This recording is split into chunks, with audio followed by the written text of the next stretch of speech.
guys, and welcome to my YouTube channel. My name is Zwanda Siweda, and in this channel we talk about all things personal finance. So today I'm going to be sharing with you guys my payday routine, right? My payday routine normally, or in the two previous videos that I've done this kind of video, I actually started by reviewing my banking statement to see how the previous month went. This is what I've actually budgeted for, and then start writing a budget for the next month based on my actual of the previous month.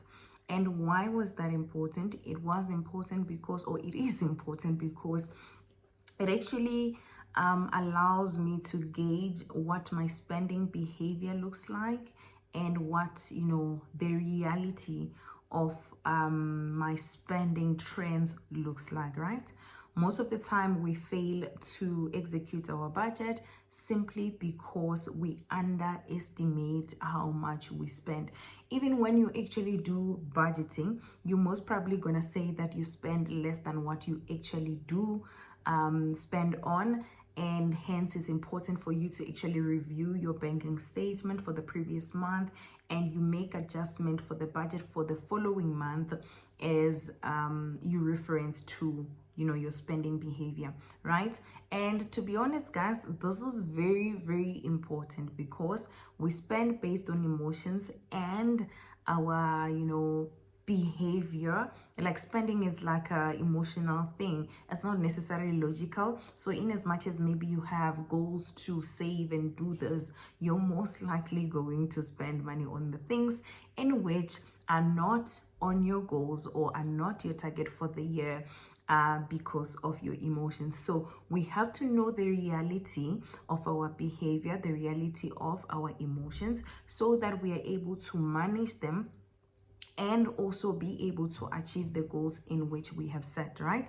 So in the last payday routine that I did, I used this template. It is called no spend month template, right? That's how it looks like. And it's something that I've also used in the month of February, because now I'm sharing for February and March, right?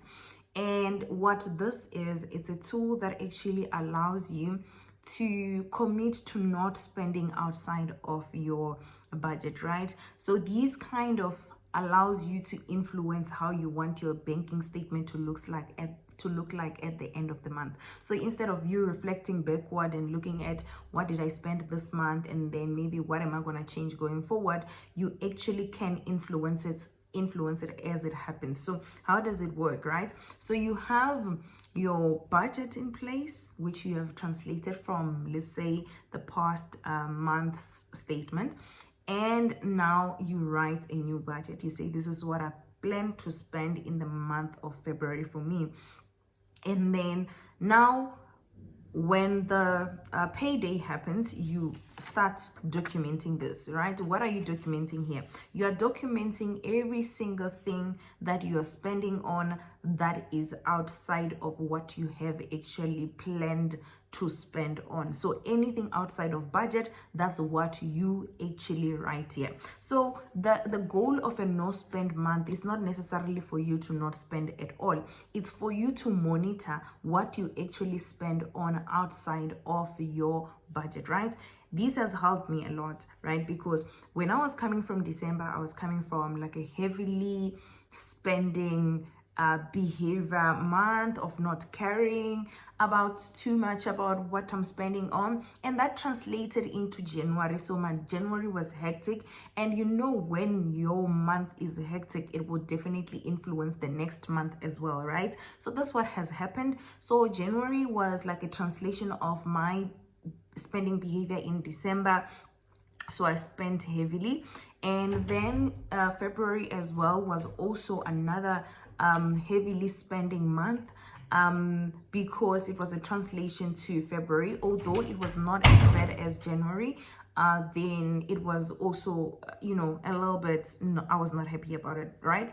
So because I knew this in January, I decided that okay, I am going to try to influence my spending in February while I am at it, right? So the no spend month challenge allows you to actually think about what you're spending on, because for every single thing that you spend on that is outside of your budget, you actually need to write it down. If you look into my my chat here, you'll be able to see there's really like a lot of lunch, a lot of takeouts, a lot of this and that and that. And trust me, these things were not on my budget, right? So when I was buying them, I actually wrote them down to say this is what I'm buying. It's not in my budget. And I realized that outside of my budget, in February I actually didn't buy groceries, so I was eating out, right?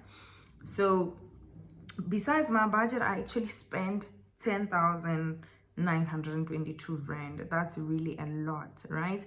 And I normally used to think that, you know, whether you eat out or you buy groceries, you're probably going to spend the same money. But this has been proven to be wrong, because I spend so much.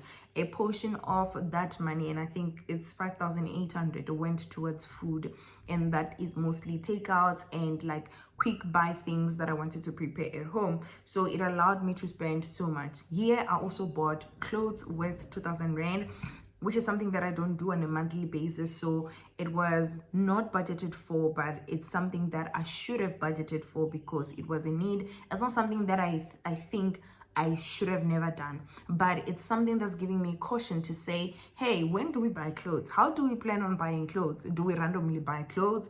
You know, like how do we incorporate these kind of things into our budget, right? So that was my key takeaway, to say, okay, I'm buying too much on food, and mainly it was because there was no groceries in place.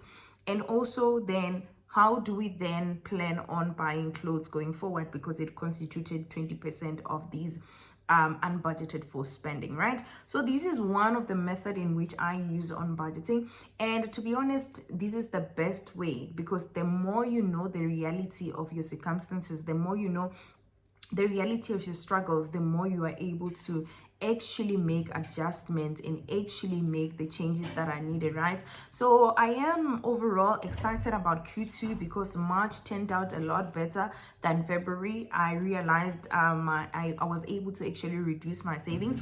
I did a similar thing, but I did it on my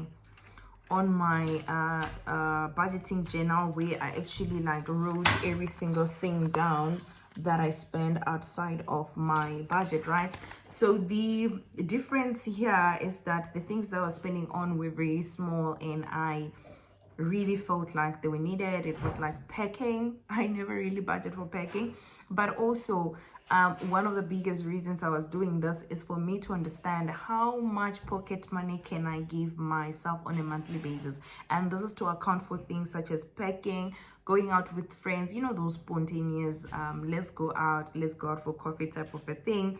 You know, those were the things in which I was buying, and also snacks. It turns out I have not budgeted for snacks, and that's something that I need to incorporate, because it's taking, you know, a good fair part of my groceries or my food category, right? So this is me and my no spend month, and I am glad that I did this challenge, and I'm definitely going to continue to do this. If I don't get to do it as I go, I will definitely still look back on the month and figure out what I need to change, because I do believe that there is potential in my income that I'm not maximizing on, because I am buying as I wish, and which I can, you know, reallocate to other things. So that's it for today, guys. Let me know how you actually manage your budget in a way that you feel like is allowing you to get the best out of your income. It's allowing you to maximize your income. It's allowing you to achieve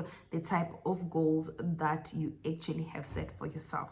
Do not allow yourself to underestimate your budget, underestimate your spending, because that is a setup for failure. Goodbye. Don't forget to like, comment, and subscribe. We are on the road to 10,000. So if you watch until the end, please give me a purple heart.